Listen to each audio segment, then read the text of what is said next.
Hi, I'm Kimberly Ewing. I'm here at the 22nd Annual Wild and Scenic Film Festival. We are so delighted to be here in Nevada City, back at the Nevada City Winery, and we're just so glad you're here joining us. There's still time to come on down to see some of the films, and it's my pleasure to present someone today who actually has 3 films here at the Wild and Scenic.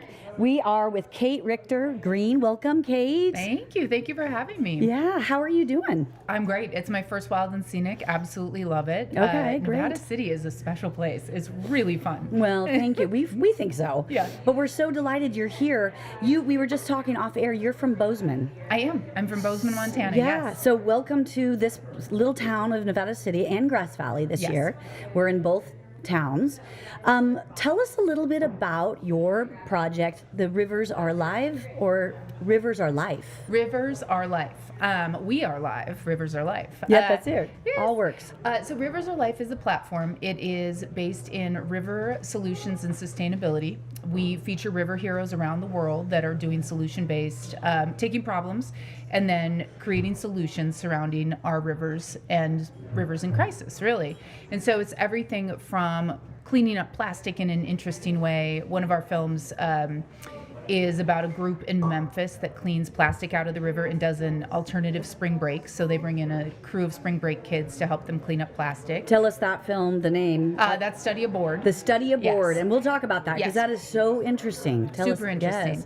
Yes. And then we have also adventure films like Chasing the Bono, which is one of them that we have here playing in the festival, that is about a tidal bore and people that surf on it. So really, we highlight river heroes around the world, the work they're doing. And then we don't just have films. We have 16 films right now in a few series. Wow. But we also have a podcast coming out. We do projects with our river heroes. So we are an entire platform based on river sustainability, but any sort of like film, podcast, project that encompasses that, we try to highlight.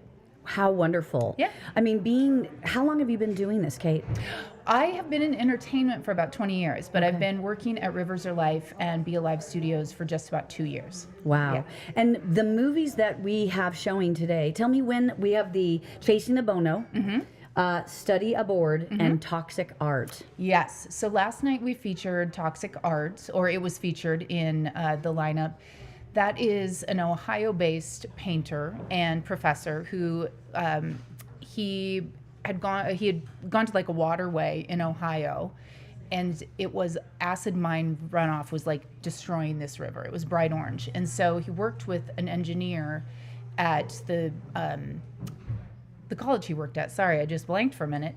And they came up with a way to take the sludge and turn it into paint. And so he paints with the paint that's made from acid mine runoff and the sludge, and then he sells the paintings, and it's kind of this like circular economy where then they use the profits to put it back into, now they have a project where they're creating a water treatment plant. They just got a $3.5 million grant from the state of Ohio. That's amazing. Yes, so they're taking that problem and creating a beautiful solution surrounding it. I know, and I loved it. It's through Gamblin Paints, and they have it's called Earth Reclaimed, and it has a sequence of colors. One of them being like a purple, a hazy purple, if I remember. Yes, that was fun. Good memory. Good memory.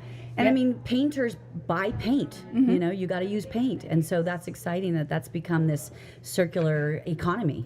For them. Absolutely. And a lot of what we try to do films that are inspiring.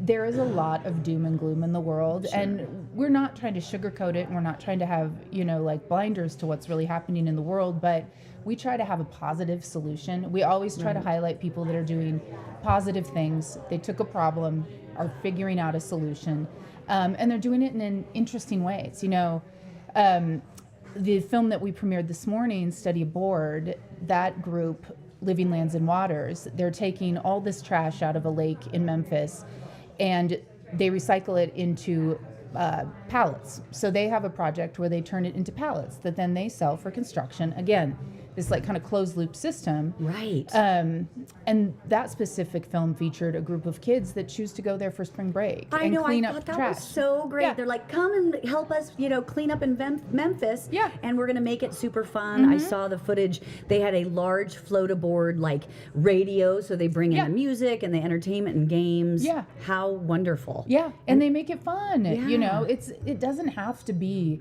these kids are choosing to do it. They're paying to do this for their spring break. And so they make it a fun experience. And a lot of those kids go back year after year. That is so fantastic. And as the executive producer, yes, how do you know which ones to bring into film festivals? How do you know which ones to choose as the executive producer? It's a good question. For Wild and Scenic, we tried to go with the theme of real action and kind of cater to that.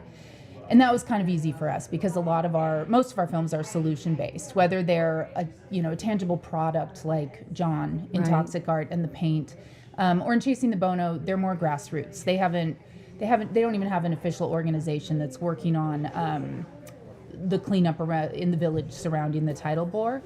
But we do try to have a solution. So real action was a no-brainer for us. So from there, we take the ones that we think are going to resonate the most. Toxic Art is one of those that every time I watch it, I just love it. And I love all of them. I love all of our films, but we try to do ones that we think will exemplify our platform and our mission, and then also cater to Wild and Scenic, Real Talk. Like we have a couple other festivals. We have many other festivals we submit to, but we really do try to pair them up and then also make sure that all of our films are being highlighted versus just honing in on one that makes the circuit. That seems fair. Yeah. I want to talk about that film, Chasing the Bono. So tell us, it's the largest and longest tidal bore in the world. Yes. Tell us what happens in this film. It is amazing, and I want to share the story because it was fascinating to hear.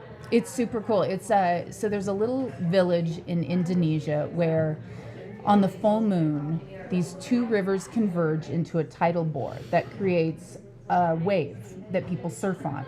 And prior to the community knowing how to surf it, they would say when the bore would come through, it was like an earthquake. They didn't know what to do. And if you imagine these villages, the water comes through and anything that's not, like a house, it goes up in the tidal bore. It gets swept away. And so they used to be afraid of it. Yeah. And then in recent years, they figured out you could surf it. And so if you think of a wave goes in and out, and you can surf it for a minute. The two rivers come together, and the surfers can surf it for 20 to 30 minutes. 20 to 30 minutes. It's like the best ride of their lives. Yeah, and they can get 30 people across. It is so fascinating. Well, and the way that you tied in the human interest story of the professional surfers influencing the younger generation and caring about the health of the river and understanding there's play and purpose. Yep. I just thought that was really important to be able to say, yes, this is something you can play with, but also let's take care of this because we need to take care of the village and the water and the cleanliness. Absolutely. And what we found, we have another film, hopefully we'll show next year. Yay. About a group in South Africa, and it was a group of surfers that wanted to clean up their waterways. So they started an upstream program so it never got to the ocean. And so, a lot of times it's people that they're spending every day in the water, whether they're surfing or fishing or, just at boating, whatever it is, they're the ones that are making change. That's right. So it's fascinating. And that father-son professional surfer duo that's in the film, they've actually brought in a whole new group of people that now it's become a hot spot. This little village in Indonesia is like a surfing spot.